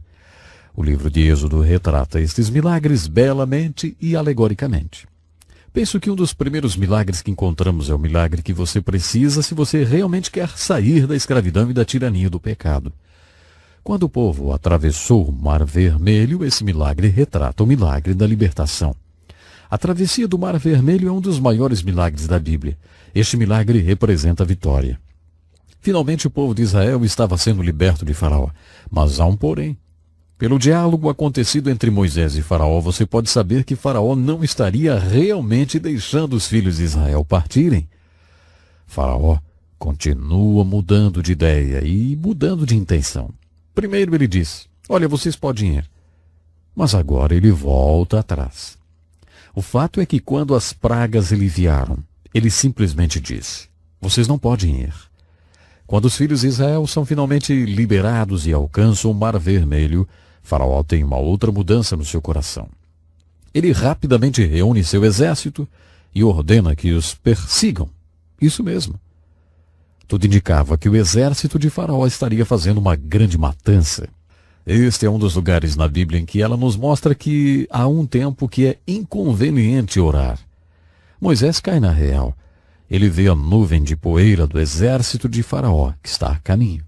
Não existe nada atrás dos filhos de Israel, a não ser o Mar Vermelho. E não existe nada na frente, a não ser o exército de Faraó. E o que fazer então? Moisés começa a orar e então Deus diz a ele: por que você está gritando comigo? Por que você está orando? Na essência, o que Deus está querendo dizer para Moisés é: minha vontade é óbvia. Este não é o tempo para se ter uma reunião de oração. Existe somente uma direção para se ir e essa direção é a água. Então comecem a andar sobre a água. Qualquer pessoa pode ver que esta é a única solução. E Deus disse mais: diga para o meu povo ir adiante. Isso significava que deveria começar a andar sobre a água. Moisés teve uma grande fé naquela hora. Colocou-se no meio do caminho e disse: vejam a grande salvação do nosso Deus. Quando tiverem a fé para realmente andar sobre as águas, o grande milagre realmente acontece. E aconteceu. As águas partiram-se e um caminho com grandes muralhas de água em cada lado se formou em pleno mar vermelho. O povo de Israel marchou em chão seco entre as duas muralhas de água. Quando o exército egípcio chegou e perseguiu os filhos de Israel, as muralhas de água foram desfeitas e o exército submergiu nas águas do Mar Vermelho e foram aniquilados. Quando você se depara com uma história como essa no livro de Êxodo, tem um assunto muito importante para resolver. Você acredita no sobrenatural ou você não acredita no sobrenatural? Eu fico simplesmente pasmado pelas tantas explicações que as pessoas tentam dar para essa história. Alguns dizem que não foi no Mar Vermelho, outros dizem que foi, a água era muito rasa, enfim, existem muitas outras explicações. Eu ouvi que um garoto, quando foi explicado que não era o Mar Vermelho, mas um brejo vermelho, onde a água durante a época da seca era rasa, e olha, ensinaram isso para ele na escola dominical. Quando o professor terminou, o garoto coçou a cabeça e disse: bem, então isso foi realmente um grande milagre, porque todo o exército egípcio morreu naquela aguinha rasa. Outro garoto chegou em casa da escola dominical e a sua mamãe lhe perguntou: escuta, Joãozinho, o que ensinaram para vocês hoje na escola dominical? João respondeu: nos ensinaram que o exército de Israel foi perseguido até o Mar Vermelho pelo exército egípcio. E então o que aconteceu? Perguntou a mãe. E Joãozinho falou: bem, Moisés mandou construir uma ponte flutuante sobre o Mar Vermelho e o exército passou sobre ela. A mãe perguntou, já em desespero, né? João, foi isso que ensinaram vocês hoje na escola dominical? O pequeno João então completou: mamãe, se eu contar a você o que eles me ensinaram, você jamais acreditaria. Quando você chega nos milagres do Velho Testamento, você tem que decidir se você acredita no sobrenatural ou se você não acredita no sobrenatural. Eu acredito nesse milagre, eu acredito nessa história exatamente como ela está citada. E sei que o que aconteceu lá foi exatamente do modo como está registrada no livro de Êxodo. Acredito ainda que essa história retrata a nossa salvação. Isto leva você ao milagre da sua salvação e da minha salvação, pois levou um grande milagre do Mar Vermelho para a salvação do povo de Deus e leva um grande milagre para a nossa salvação. Agora o povo de Israel finalmente estava liberto de Faraó e do Egito. Depois que os filhos de Israel atravessaram o Mar Vermelho, eles estavam necessitando um outro milagre. Necessitavam orientação divina. Uma vez que eu e você temos sido salvos, necessitamos um outro milagre, o milagre da orientação divina, pois Deus nos salva para um propósito. Paulo chamou esse propósito de a boa, aceitável e perfeita vontade de Deus. Paulo também nos diz que quando somos salvos, somos feitos criaturas de Deus em Cristo Jesus, chamados para o bom trabalho, a qual antes Deus ordenou que andássemos nele. Fato é que quando Deus nos salva, Ele o faz com um propósito tanto para esta vida aqui, quanto para a que virá. O propósito para esta vida aqui é descrito desse modo: trabalhamos? Exato. Trabalhes. Trabalhes o qual Deus antes ordenou que andássemos nele. Deus tem algo que Ele quer que você e eu façamos. Quando Deus nos salva do nosso Egito, nosso pecado, tudo está apenas começando porque Ele quer nos levar ao trabalho, ao propósito para o qual Ele nos tem salvado. Para isso acontecer, nós precisamos do milagre da divina direção, o que é belamente retratado no livro de Êxodo, através da nuvem que orientava os filhos de Israel de dia e a coluna de fogo que os orientava à noite. Este belo milagre é um retrato da divina direção dada a nós quando somos salvos. Uma vez que os filhos de Israel tinham passado através do Mar Vermelho e estavam agora no deserto, tinham um enorme problema. Moisés estava com um grande desafio. O que essa enorme multidão comer? Cerca de 2 a 3 milhões de pessoas precisavam comida. E aí, você sabe alguma coisa sobre o ramo de serviço de comida? Você sabe quanta comida é necessário para alimentar um grande exército? O que os filhos de Israel iriam comer? O que iriam eles beber? Aí estava um outro enorme desafio para Moisés. Os filhos de Israel estavam tão estáticos sobre a sua libertação do Egito que nem lembraram-se de se preocupar com o suprimento de comida e bebida para sua jornada no deserto. Só lá, exato, só no deserto perceberam o grande problema. O que vamos nós comer e beber? Esta era agora a pergunta geral. Mas Deus, o grande Deus, veio outra vez de uma forma sobrenatural e supriu a necessidade deles. De manhã, quando se levantaram, existia uma substância branca que cobria todo o chão. Todos começaram a perguntar, o que é isso? O que é isso? Em hebraico, as palavras o que é isso se traduz maná. Daí nós derivamos a palavra maná. Então resolveram chamar aquela substância branca de maná, porque nunca chegaram a uma conclusão entre eles de como chamar aquilo. Somente se perguntavam sem parar, o que é isto que está cobrindo o chão? Logo, quando me casei, a minha esposa fez um pudim que eu não conhecia e eu disse a ela, maná, maná. O que é isso? Em hebraico. Agora, quando ela faz aquele pudim lá em casa, a gente sempre chama de maná. Este maná, Deus providenciou para os filhos de Israel e com toda certeza lá estava o alimento com todos os ingredientes nutricionais que eles necessitavam. De uma forma sobrenatural, Deus também providenciou codornizes e água para que seu povo pudesse estar totalmente alimentado no deserto. A provisão sobrenatural de Deus para as necessidades dos seus filhos retrata para nós outro milagre que nós precisamos. Isso nos leva além do milagre da salvação. O milagre de sermos guiados no deserto por Deus e o milagre de cada dia ter nossas necessidades supridas. Não se engane. Existe um único milagre que pode nos salvar.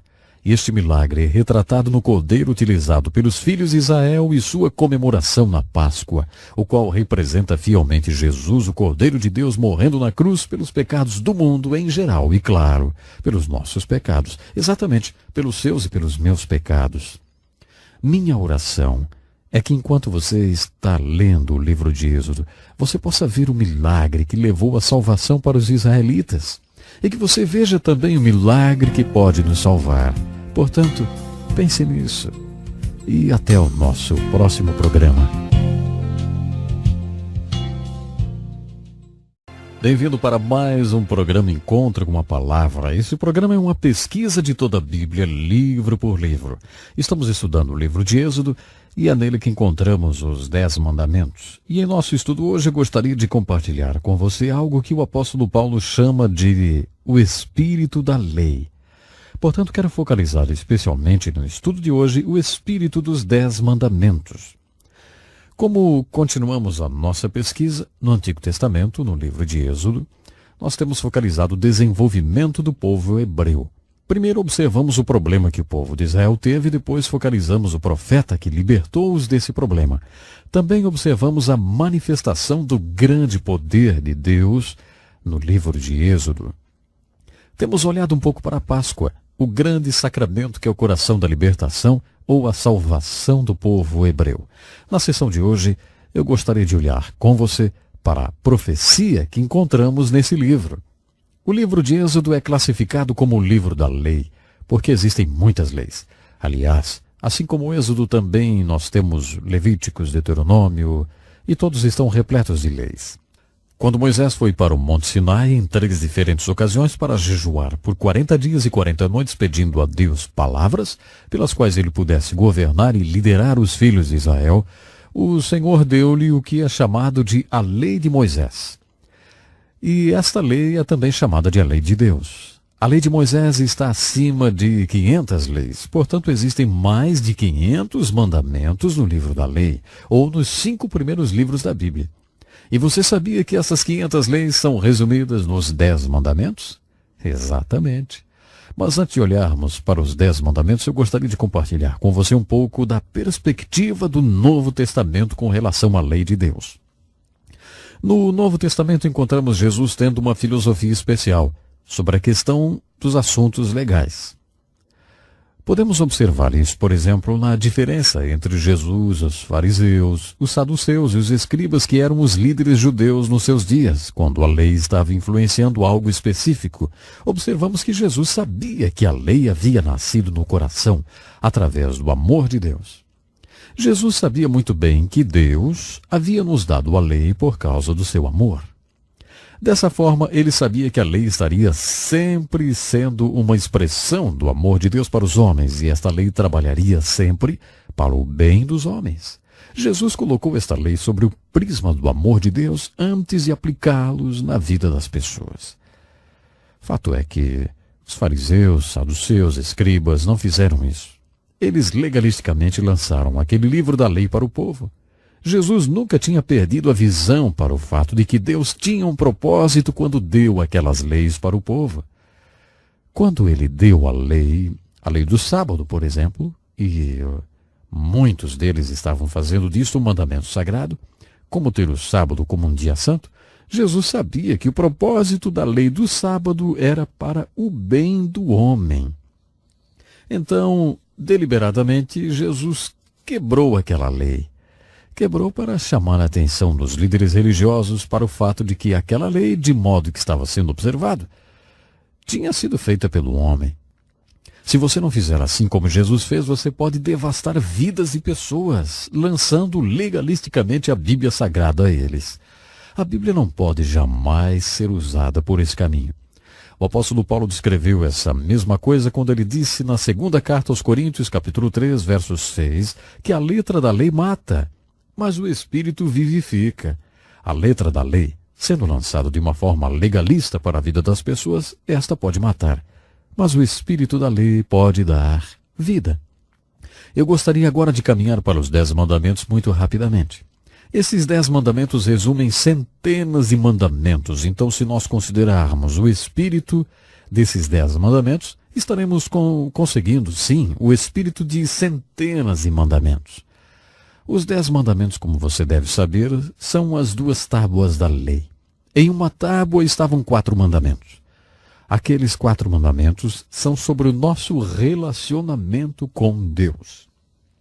Podemos chamar isso de relacionamento vertical da vida, que é sempre o primeiro. Então, na primeira tábua estavam os 4 primeiros mandamentos que governam nosso relacionamento com Deus. Não terás outros deuses diante de mim. Não farás para ti imagem de escultura. Não tomarás o nome do Senhor teu Deus em vão, e lembra-te do dia do sábado, para o santificar. Estes 4 mandamentos são o nosso relacionamento vertical, ou o nosso relacionamento com Deus. A segunda tábua contém 6 mandamentos, e estes são os mandamentos que devem reger o nosso relacionamento com as pessoas. Chamamos esses 6 mandamentos de os mandamentos horizontais, porque eles governam o relacionamento horizontal do homem. Mais tarde, Jesus resumiu todos os mandamentos em Mateus, capítulo 22, verso 35 a 40, quando um advogado inteligente perguntou-lhe: Mestre, de todas aquelas leis de Moisés, qual é a maior? E Jesus disse: Amar a Deus com todo o teu entendimento e amar ao próximo como a ti mesmo. Quando Jesus disse isto, ele resumiu todos os mandamentos e as 2 tábuas da lei. Se você ama a Deus com todo o seu entendimento, você manterá os 4 mandamentos que dirigem o seu relacionamento com Deus.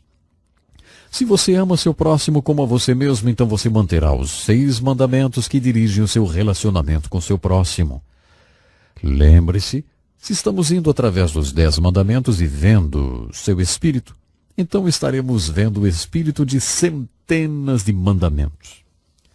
O primeiro mandamento, na primeira tábua da lei, era: não terás outros deuses diante de mim.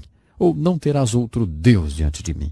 Alguém tem dito que a mensagem da Bíblia pode ser sintetizada em 2 palavras: Deus primeiro.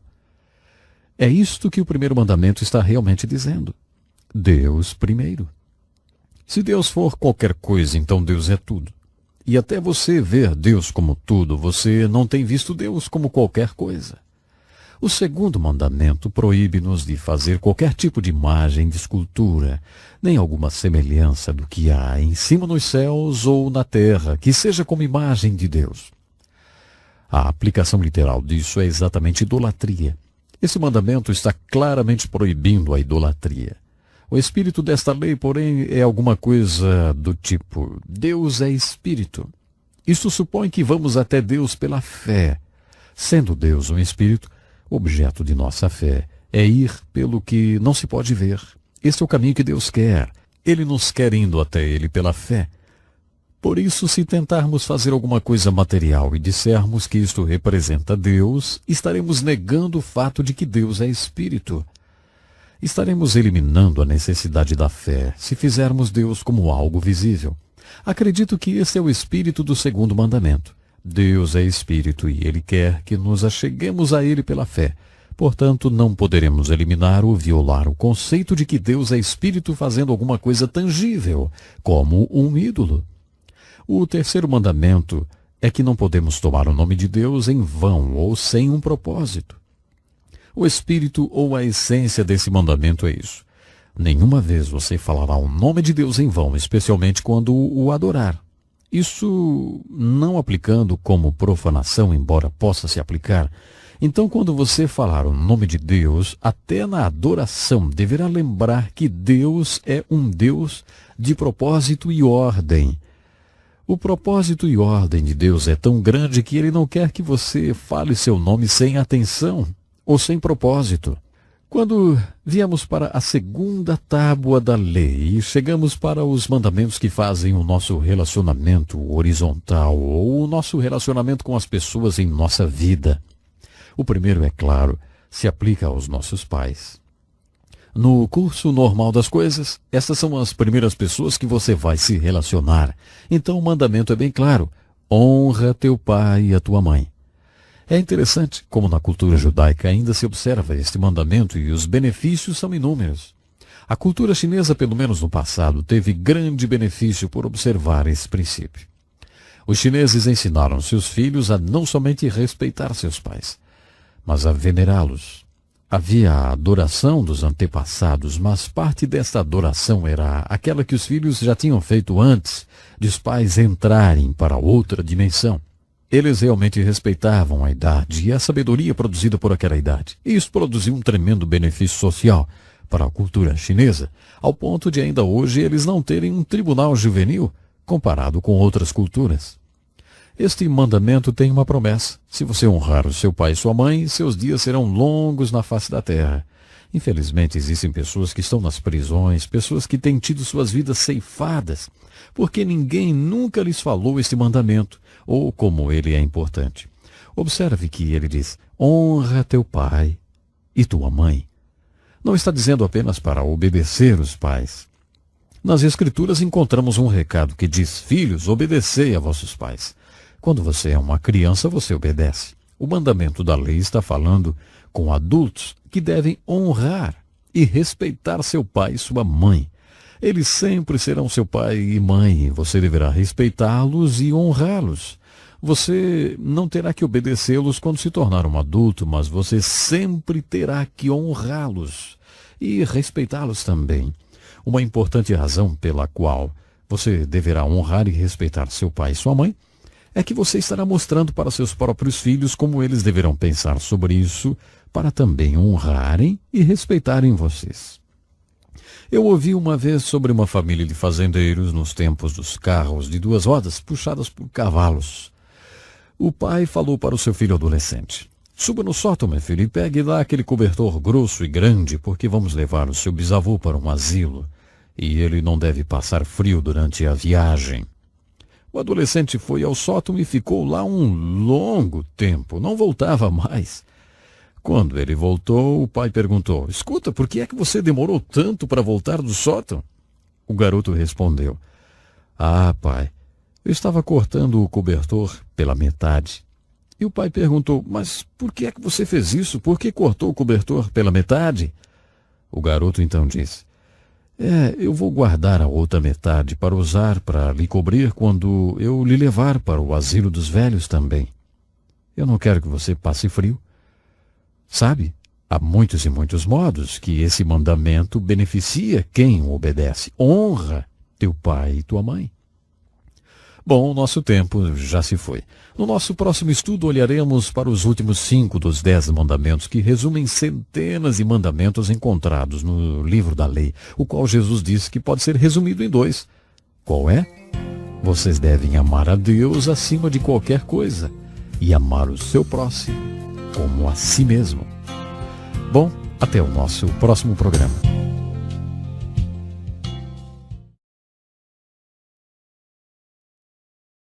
Como é bom estarmos juntos para mais um programa Encontro com a Palavra. Em nosso último estudo, olhamos para os 5 primeiros mandamentos. Os primeiros 4 mandamentos têm a ver com o nosso relacionamento com Deus. Vocês não terão outro Deus além de mim. O segundo mandamento nos proíbe de fazer qualquer imagem de escultura, nem alguma semelhança do que há em cima nos céus ou na terra que seja como imagem de Deus. O terceiro nos proíbe de usarmos o nome de Deus em vão. O quarto nos ordena a separar tempo para adorar a Deus e para descansar.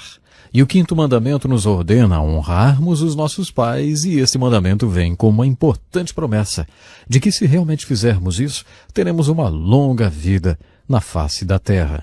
O próximo mandamento está na tábua horizontal. São os mandamentos que tratam do nosso relacionamento com aqueles que nos rodeiam. Estes mandamentos no plano horizontal são, primeiro, não matarás. Isto não significa literalmente não matarás, porque há lugares na Bíblia onde Deus ordenava o seu povo a matar. Seja quem for que derramar sangue do homem, seu sangue será derramado. No capítulo 9 de Gênesis, Deus disse a seu povo que tem um tempo para matar. No Novo Testamento, no capítulo 13 da carta de Paulo aos Romanos, vemos que a lei oficial deve ser cumprida. Caso contrário, a espada não será usada em vão. Paulo diz que se você quiser se dar bem com o oficial da lei, então obedeça a lei. Dessa forma, ele não será nenhum problema para você. Mas se você desobedecer a lei, então realmente podes temer por tua vida, porque ele não trará sua espada em vão. 3 vezes ele diz isso. Enquanto ele estiver usando a espada com você, se você desobedeceu, ele será um ministro de Deus. Nos dias de hoje, aquela espada que Paulo fala pode ser uma 9mm automática, vamos dizer assim. Se você estiver roubando um banco e um policial atirar em você, ele estará sendo um ministro de Deus. Paulo nos diz que Deus estabeleceu a lei e a ordem. A lei que Deus estabeleceu é a presente expressão, a ira de Deus contra o mal. Então, de acordo com as Escrituras, o criminoso deve temer o oficial da lei. Então, dessa forma, você pode ver que o 6º mandamento não diz literalmente não matarás. O espírito desse mandamento é a vida nas mãos de Deus. Deus deu a vida e somente Deus pode tirá-la. Os sofisticados sistemas da moderna medicina, que podem prolongar a vida em certos casos, levantam uma questão sobre esse 6º mandamento. Nossa definição é que isto está cada vez mais e mais vago. Na verdade, este é o princípio que deveremos sempre manter em perspectiva. É a prerrogativa de Deus dar e tirar a vida. Nós poderemos até prolongar a vida através de modernos equipamentos da medicina hoje, mas Deus é o doador da vida e só Ele pode tirá-la. Eu lembro de uma história sobre uma família que tinha um de seus irmãos que estava com uma hemorragia cerebral. Tudo indicava que ele estava morrendo. Um certo neurocirurgião queria fazer uma cirurgia no rapaz. Esta cirurgia era um fator de alto risco. O médico disse, olha, ele nunca terá sabedoria de Salomão, mas deixe-me operá-lo. Um outro cirurgião daquele hospital não concordou com esta decisão e levou o assunto para a diretoria do hospital, que decidiu bloquear a decisão de operar o rapaz. O homem que foi contra a cirurgia era um judeu. Sua decisão antes que a diretoria tomasse a decisão era esta. Ele está nas mãos de Deus, nós não poderemos fazer nada. 5 anos mais tarde, aquele jovem foi liberado do hospital com 75% de melhora. A família tem constantemente agradecido a Deus por aquele neurocirurgião que disse, ele está nas mãos de Deus, nós não podemos fazer nada. Deus é o único que dá e pode tirar a vida. Este é o princípio, ou o espírito deste 6º mandamento. Não cometerás adultério.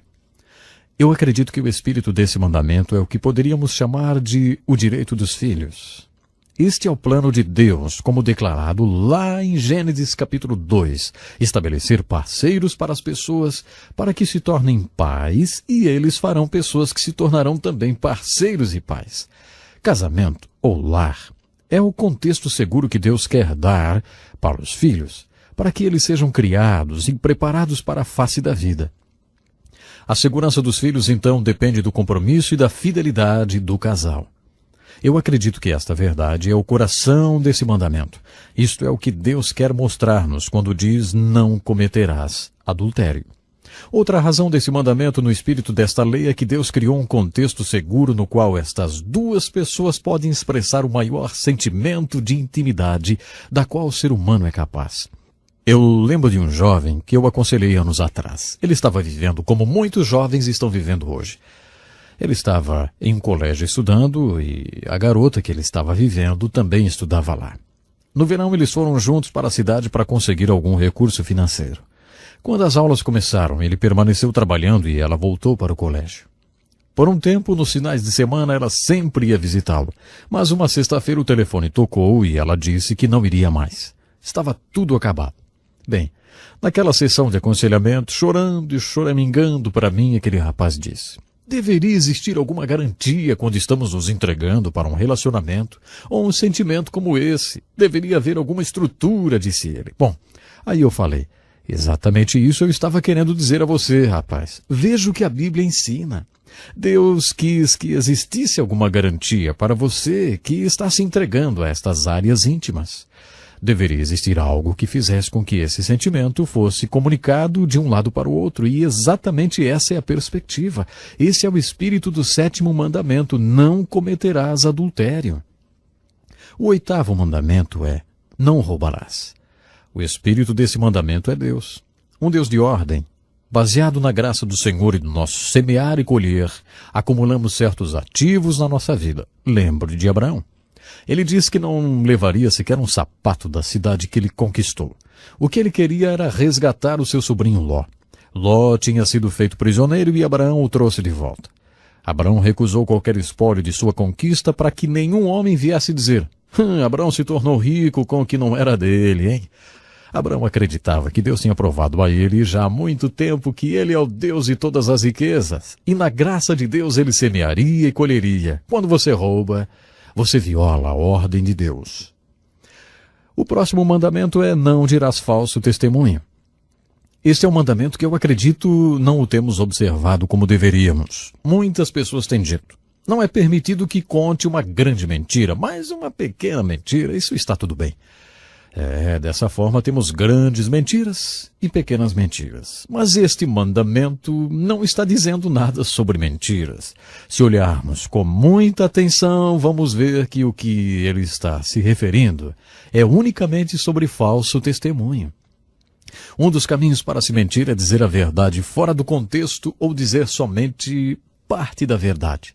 Manipular a verdade é um dos caminhos para se mentir. Pessoas na mídia são espertos em fazer isso, né? Pessoas se tornam espertas nisso quando querem destruir alguém outro. Eles podem fazer isso dizendo parte da verdade em um tempo particular ou num particular contexto. Anos atrás, um jovem estudante que era também um pastor de jovens olhou no espelho retrovisor do seu carro e percebeu que um veículo da polícia tinha estado lhe seguindo por uns 9 quilômetros. Primeiro, ele não tinha percebido que era um carro da polícia, por ele não ser identificado como tal. Era meio-dia de um sábado e o jovem pastor pensou que aquela sirene era um apito do meio-dia de uma fábrica a qual ele estava passando naquele momento. Quando a polícia finalmente o pegou, ele pensou que estaria sendo levado para a cadeia. Com ele no carro estavam outros jovens que estavam voltando de um acampamento de jovens. O policial pegou a carteira de motorista do rapaz e foi para trás do carro para inspecioná-la.